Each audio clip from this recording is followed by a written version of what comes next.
আসসালামু আলাইকুম রহমতুল্লাহি ওবরকাতুহু।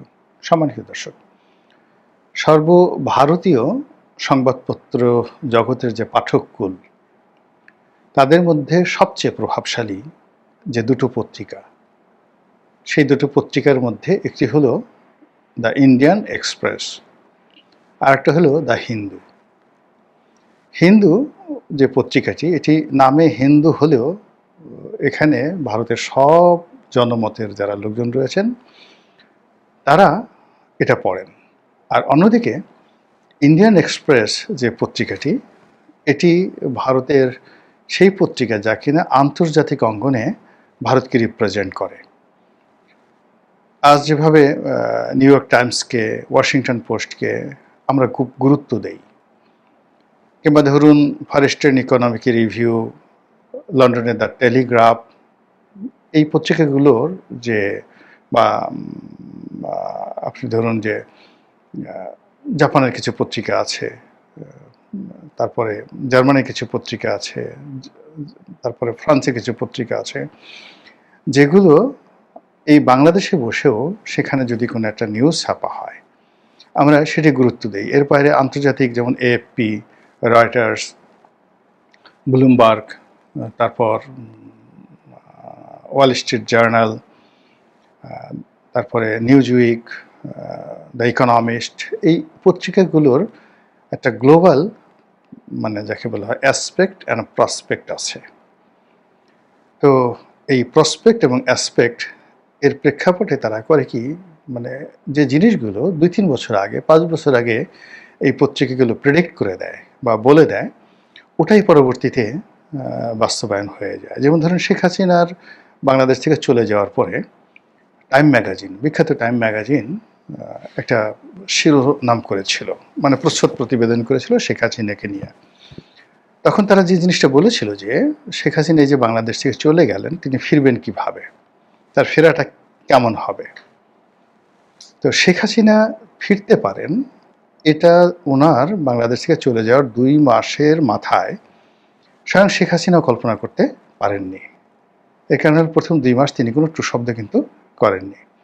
অথচ আমেরিকার টাইম ম্যাগাজিন তারা বলে দিল যে শেখ হাসিনা কিভাবে ফিরবেন, এই রিটার্নটা কখন হবে, কিভাবে হবে, এই যে উনি গেলেন তার প্রত্যাবর্তনটা কিভাবে হবে। তো এখন এই 14 মাস পর আপনি চিন্তা করেন যে টাইম ম্যাগাজিনের সেই 1 বছর আগের যে বক্তব্য, এটা এখন কতটা গুরুত্বপূর্ণ হয়ে পড়েছে, কতটা ভয়ঙ্কর হয়ে পড়েছে এবং কতটা প্রাসঙ্গিক হয়ে পড়েছে। তো এইরকম পত্রপত্রিকাগুলোর মধ্যে ভারতের সবচেয়ে যে পত্রিকাটিকে ইন্টারন্যাশনালি অ্যাকসেপ্ট করা হয়, যেমন আমাদের দেশের প্রথম আলো বা ডেইলি স্টার, আমাদের এই মাতব্বরি শুধু বাংলাদেশের মধ্যেই। এখানে প্রথম আলোতে কি ছাপা হলো, ডেইলি স্টার কি ছাপা হলো, এটা ত্রিপুরার লোক ও পাশের লোক কখনো এটা ভেবেও দেখে না, আলোচনাও করে না। এগুলোকে সংবাদপত্রের মান হিসেবে ঠিক ডেইলি স্টার এবং প্রথম আলোকে ভারত, পাকিস্তান, কোনো দেশেরই আসলে লোকজন এরকম ওগুলোর খোঁজও রাখে না। যেভাবে নেপালের কোনো পত্রিকা যদি হয়, নেপাল স্টার বা নেপালের আলো, আমরা যেমন ওটাকে কোনো পাত্তা দেই না। বাংলাদেশের পত্রপত্রিকার মধ্যে সবচেয়ে যেটা মশহুর যে দুটো পত্রিকা, এটা নিয়ে আমি আমার অভিমত বললাম, যাকে বলা হয় অন্যান্য দেশের যারা পাঠক রয়েছেন তারা এরকম বাংলাদেশের পত্রপত্রিকা সম্পর্কে ওরকম গুরুত্ব দান করে। তো তদ্রূপ কলকাতার খুব নামকরা পত্রিকা আনন্দবাজার, আমরা কিন্তু বাংলা ভাষী হিসেবে আনন্দবাজারে কি লিখলো দেখি, অমৃতবাজারে কি লিখলো দেখি, দেশ পত্রিকায় কি লিখলো, এগুলো পড়ি।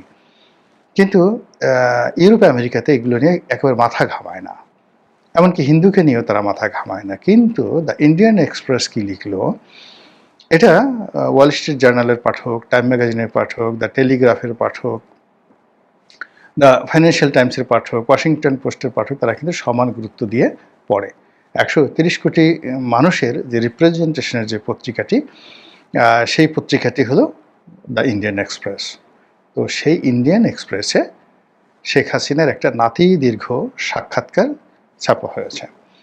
তো ইতিপূর্বে আমরা দেখেছি যে আন্তর্জাতিক কয়েকটি গণমাধ্যমে তার সাক্ষাৎকার ছাপা হয়েছে। তার একটা লেখাও সম্ভবত ভারতে খুব নামকরা যে পত্রিকা দ্য উইক, তিনি নিজের হাতে লিখেছেন ইংরেজিতে। তো নিজের হাতে লেখা লিখেছেন এবং সেটা উইকে ছাপা হয়েছে। কিন্তু এই যে উইকে তার নিজের হাতের লেখা, এএফপিতে তার সাক্ষাৎকার, তারপরে ফাইন্যান্সিয়াল দ্য ইন্ডিপেন্ডেন্টে তার সাক্ষাৎকার, ব্রিটেনের ইন্ডিপেন্ডেন্ট, রয়টার্সের, এএফপিতে তার সাক্ষাৎকার। তো এই বিষয়গুলো যতটা না আলোচিত হয়েছে, আলোড়ন তৈরি করেছে ভারতে, বাংলাদেশে এবং গ্লোবালি, তার চেয়ে সবচেয়ে বেশি যাকে বলা হয় আলোচনা এবং সমালোচনার জন্ম দিয়েছে ইন্ডিয়ান এক্সপ্রেসে তার দেয়া নাতি দীর্ঘ সাক্ষাৎকার। এখানে একটি বিষয় যে সাংবাদিক এই সাক্ষাৎকার নিয়েছেন, গৌতম লাহিড়ী। এই ভদ্রলোক শেখ হাসিনার খুব ঘনিষ্ঠজন, আওয়ামী লীগেরও ঘনিষ্ঠজন এবং নরেন্দ্র মোদী সরকারের সঙ্গে তার একটা খুব ভালো সম্পর্ক রয়েছে।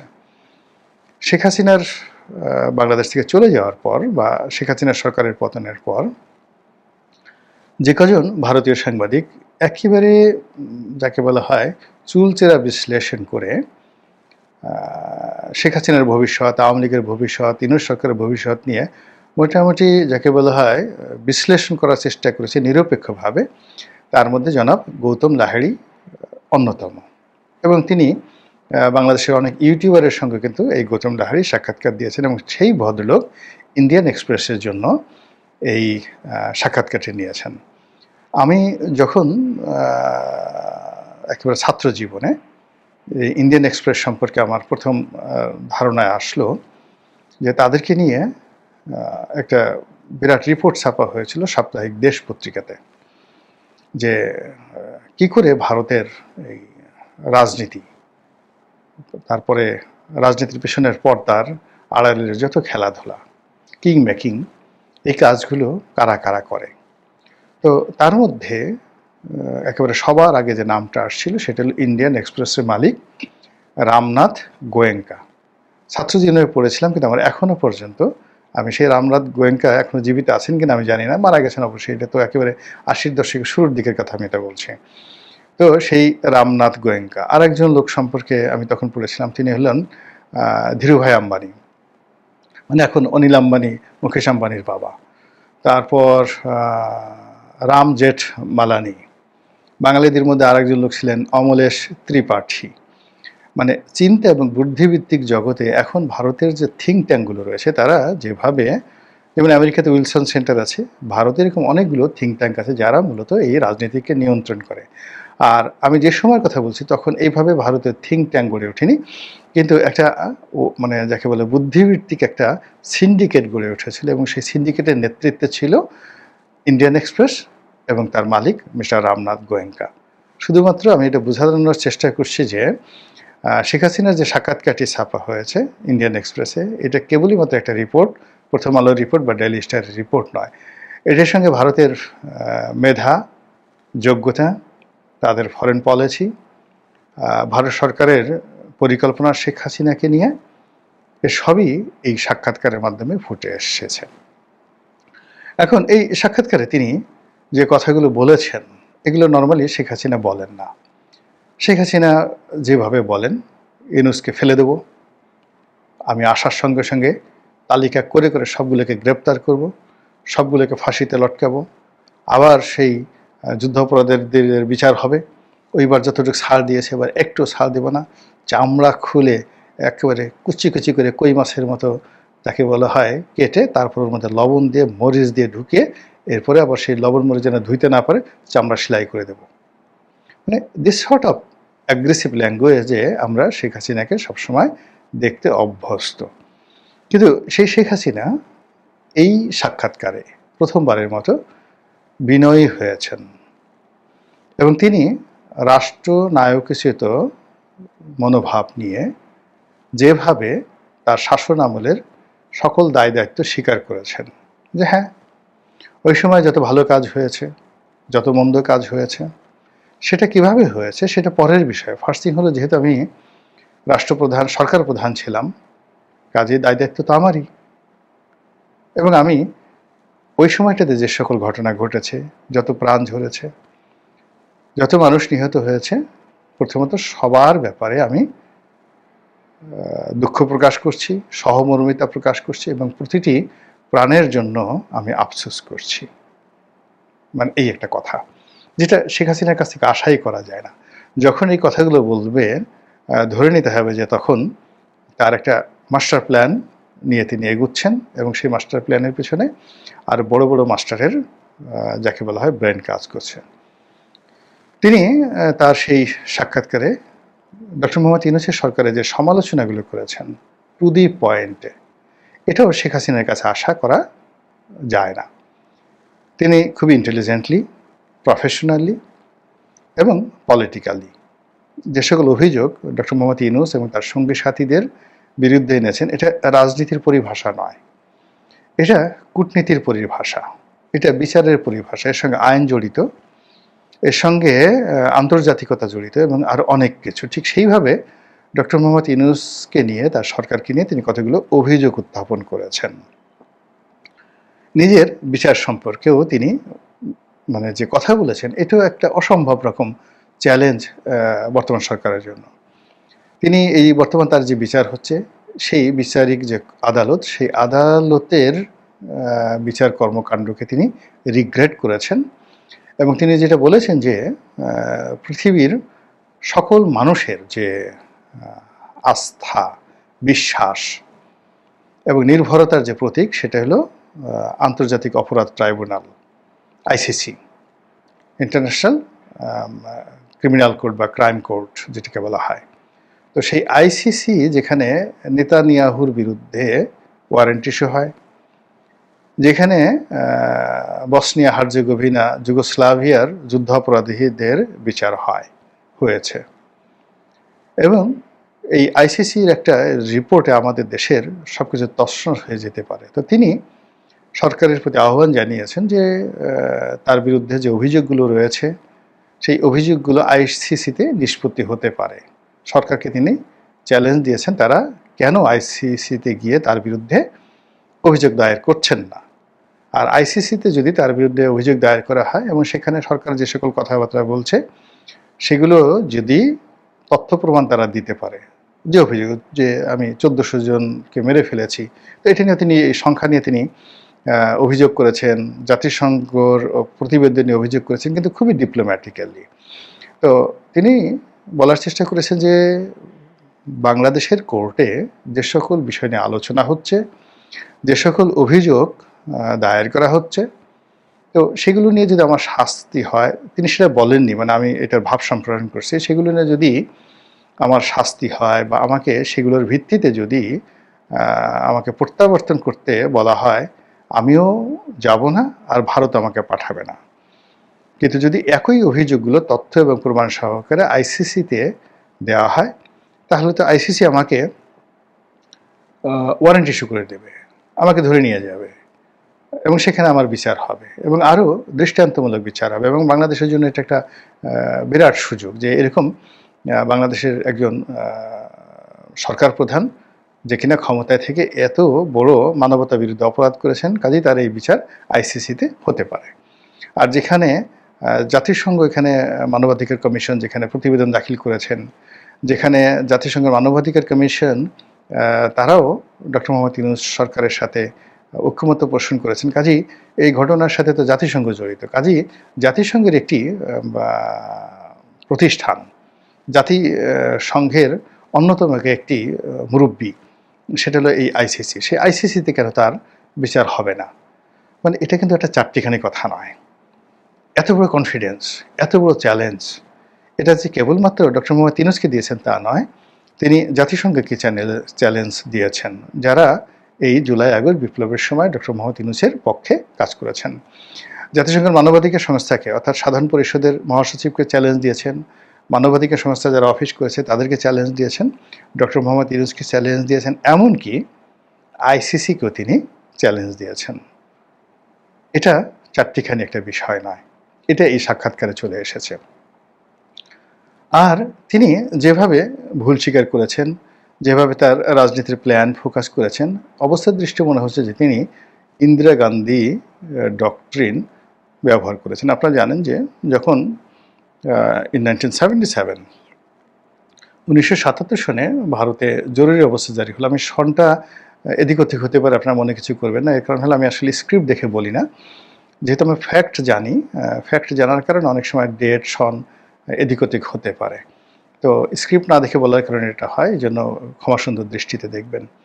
তো যখন ইন্দিরা গান্ধী সেই তাদের দেশে জরুরি অবস্থা জারি করলেন এবং সেই জরুরি অবস্থা প্রয়োগ করতে গিয়ে সারা ভারতবর্ষে অনেক হতাহত হলো এবং ভারতের যত শীর্ষস্থানীয় রাজনৈতিক নেতৃবৃন্দ তাদেরকে তিনি গ্রেপ্তার করলেন, বড় বড় ব্যবসায়ীদেরকে তিনি গ্রেপ্তার করলেন।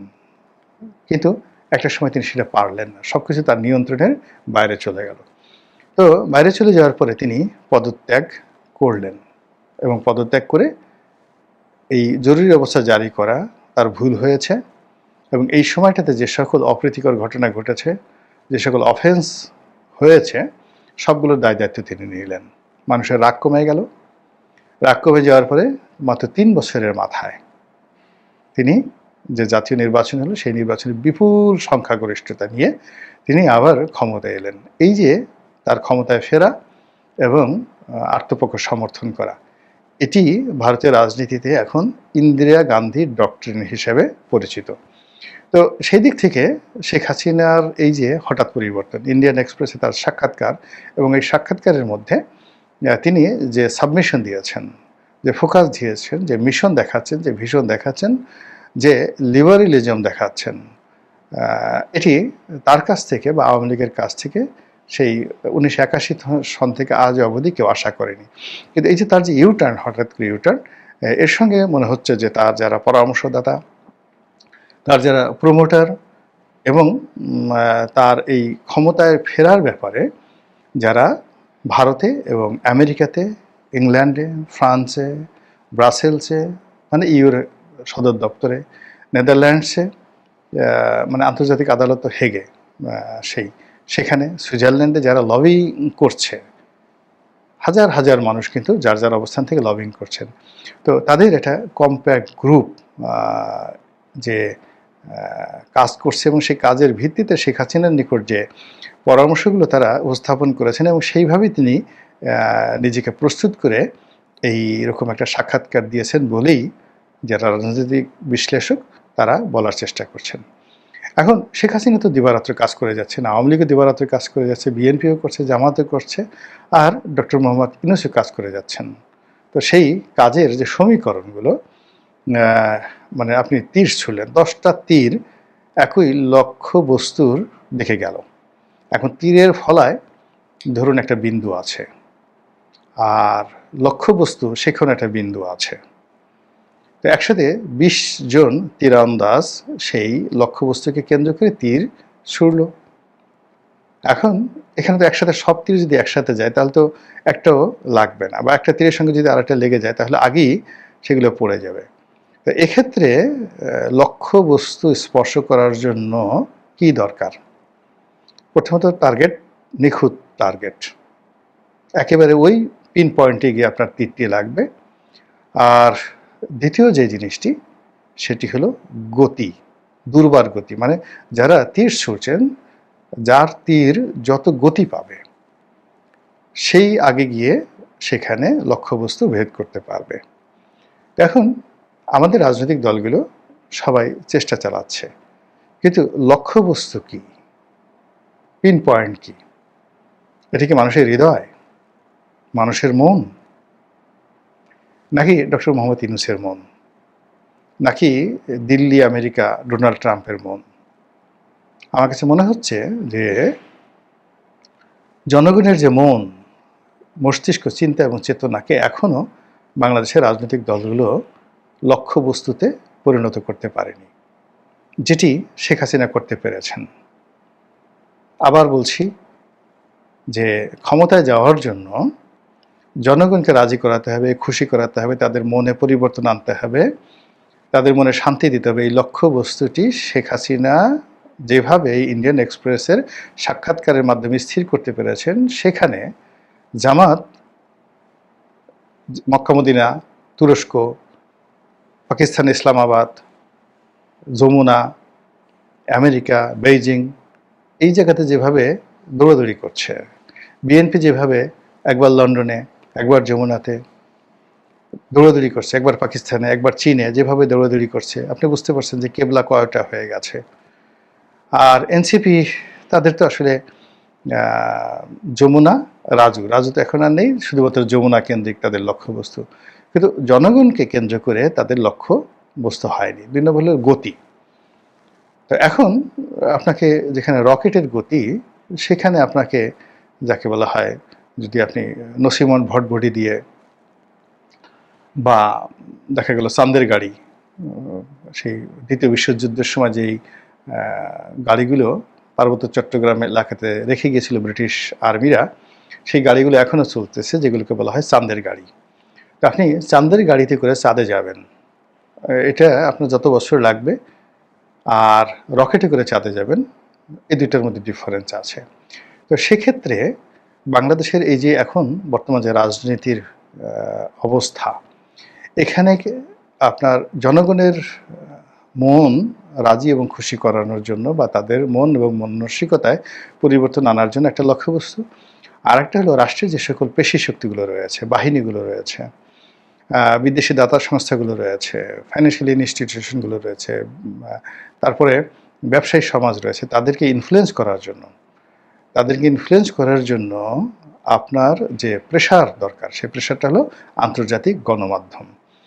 তো আওয়ামী লীগ এবং শেখ হাসিনা যেভাবে আন্তর্জাতিক গণমাধ্যমকে টার্গেট করে তাদের মাধ্যমে তাদের বক্তব্যের যে গতি, যে স্পিড তারা তৈরি করতে পারছে, সেটা আওয়ামী লীগের যারা প্রতিপক্ষ নিজেদেরকে ভাবেন, বা আওয়ামী লীগের যারা মনে করেন যে এটার কোনো অস্তিত্বই নেই, তারা সেই বাংলাদেশ সংবাদ সংস্থা বাসস, কিংবা ধরুন একটা প্রেস কনফারেন্স, কিংবা বাংলাদেশে একটা মিডিয়ার যে বক্তব্য, এটার উপরে জাস্ট নির্ভর করে যদি চোখ বুজে থাকেন, আমার কাছে মনে হচ্ছে যে আখেরে মানে শেষ অবধি তাদের ফলাফল তাদের পক্ষে থাকবে না।